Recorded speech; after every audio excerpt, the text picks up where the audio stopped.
Les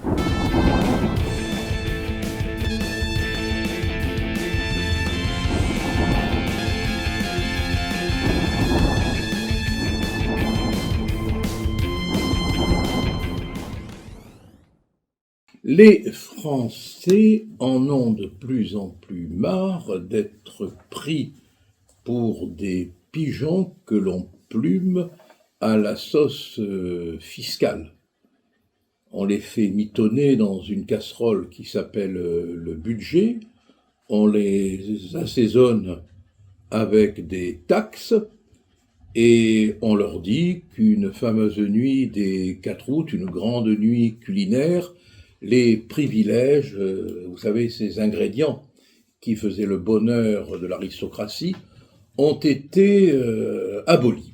Et puis, aujourd'hui, alors que la France atteint un déficit abyssal, alors que l'on s'interroge sur l'honnêteté budgétaire, où l'on se demande s'il n'y a pas eu des dissimulations, le Premier ministre, vu les augmentations d'impôts, vu ce qui va nous arriver sur le coin de la gueule fiscale, déclare que, et je le cite, l'État et les ministres se doivent d'être exemplaires, la sobriété sera d'autant plus nécessaire que nous demanderons des efforts, vous m'avez compris, aux Français.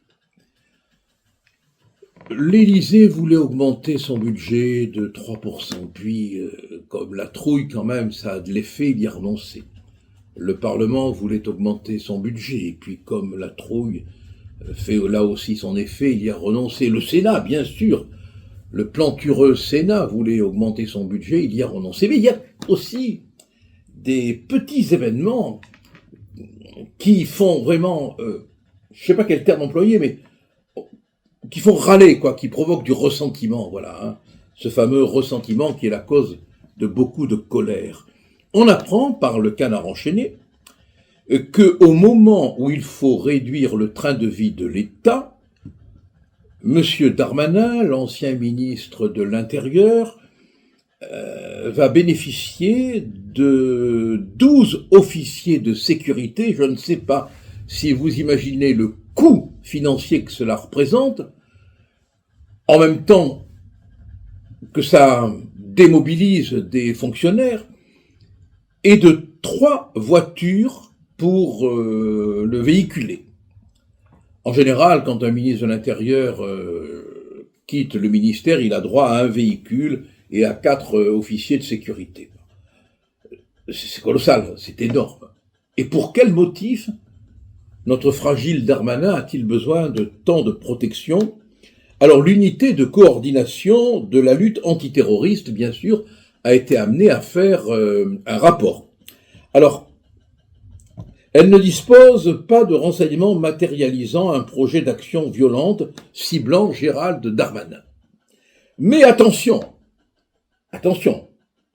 il est très très exposé, le ministre de l'Intérieur, non pas parce qu'il a mené des combats courageux contre les passeurs, contre l'immigration clandestine, contre les narcotrafiquants, contre les auteurs de violences insupportables. Non. Il est très exposé parce qu'il a une forte exposition médiatique.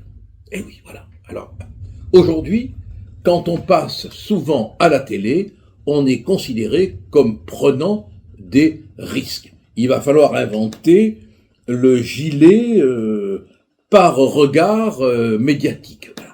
Parce qu'il passe souvent à la télé, je ne sais pas dans quelles émissions, le ministre de l'Intérieur a droit à une protection particulière, 12 officiers de sécurité, mis à disposition de 3 véhicules. Eh bien, il y en a marre. Voilà.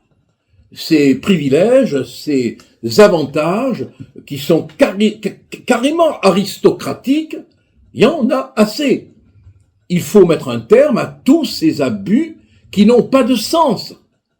Qu'il ait une protection pendant un certain temps, je veux bien, ça me paraît naturel. S'il avait mené des actions comme Pasqua en son temps avait pu le faire, on pourrait comprendre, mais là, quand même, en dehors de tenir des propos auto-narcissiques, je ne vois pas quel risque, si ce n'est de se froisser le nombril, il a pu prendre. Bon, alors il y en a vraiment assez de cet état où des privilèges exorbitants qui coûtent de l'argent sont accordés à des gens qui ne le méritent pas. Le 4 août 1789, il n'y a pas eu l'abolition des privilèges. On a une nouvelle aristocratie et il faudrait quand même qu'un jour on ait une vraie nuit du 4 août.